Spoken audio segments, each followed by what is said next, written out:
Malheureusement, ce qu'on retrouve de plus en plus sur la voie publique, dans certains endroits, dans certains quartiers, dans certaines cités, c'est ce qui va à l'encontre des préceptes religieux. À titre d'exemple, voiture brûlée, arrêt de bus cassé, dérangement des voisins, le fait de salir la voie publique, le fait d'hausser le ton, le fait d'empêcher les gens et les voisins de dormir. Je ne m'adresse pas particulièrement aux musulmans en disant ce n'est que les musulmans qui sont concernés par ces actes blâmables, mais ce qui relève de mon devoir, c'est de donner cette exhortation de façon générale. Et bien sûr, s'il y a des musulmans qui sont concernés, eh bien tant mieux, en espérant que cela leur profite, incha'Allah ta'ala.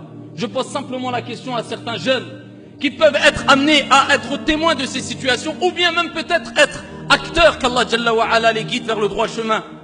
Que direz-vous si demain c'est votre père à qui on crame la voiture? Quel serait votre état?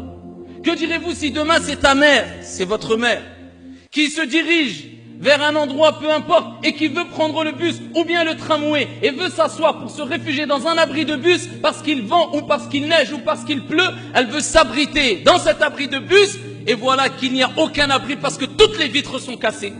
Comme tu fais, on te fera. Et ici, ce que tu fais, bien sûr, répercutera sur toi, ou ta mère, ou ton père. Aucun respect aujourd'hui pour certains, dans certains endroits. Je parle de certains endroits de la voie publique.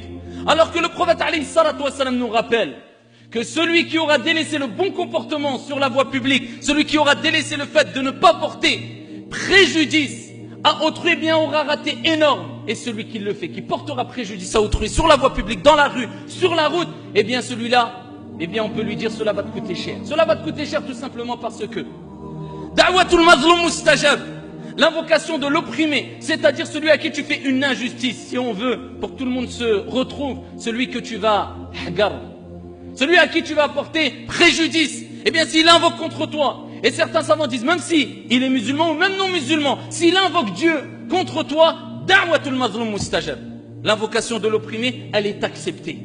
Eh bien, que dire de ton état, ya Abdallah, si tout le monde invoque contre toi? Et combien de jeunes on a vu? Et combien d'histoires on a entendu de jeunes qui se sont retrouvés à, excusez-moi du terme, mais manger des murs, à faire un accident, à perdre la vie à cause des invocations des voisins musulmans et non musulmans contre eux. L'invocation de l'opprimé est acceptée, attention, et elle te suivra tout au long de ta vie. Fawarabbil Kaaba. De sorte que Dieu te scandalise ici-bas avant le delà. Et que dire ayyuhal akhir de celui qui va perdre énorme alors que le prophète alayhi salatu wassalam a dit, et le hadith est rapporté par l'imam Muslim, il dit le prophète Mohammed alayhi salatu wassalam, j'ai vu un homme au paradis, fil jannah, se promener d'un endroit à un autre. Le prophète l'a vu, et si le prophète le dit, c'est pour nous dire, ce n'est pas n'importe qui. Pourtant, qu'a-t-il fait? Est-ce qu'il a fait quelque chose d'énorme? Écoute bien ce que le prophète alayhi salatu wassalam a dit. Il dit, il se promenait d'un endroit à un endroit au paradis. Je l'ai vu. Pourquoi? Pour quelle raison? Quelle en a été la cause? Il a brûlé des voitures, il a cassé des abris de bus, il a ici sali la voie publique, il a crié toute la nuit, il a attendu que ça soit 1h du matin pour déranger les voisins. Pas du tout, loin de là. Tout simplement parce qu'il est venu, il est intervenu de sorte qu'il a coupé un arbre qui était sur la voie publique, sur la route, qui dérangeait les gens de façon générale. Tout simplement pour cela, le prophète rappelle que par la cause de cette action, entre autres, eh bien le prophète l'a vu au paradis passer d'un endroit à un endroit au paradis et profiter du paradis de notre Seigneur Tabaraka wa Ta'ala. Où sommes-nous par rapport à ces gens-là qui seront au paradis par cette cause?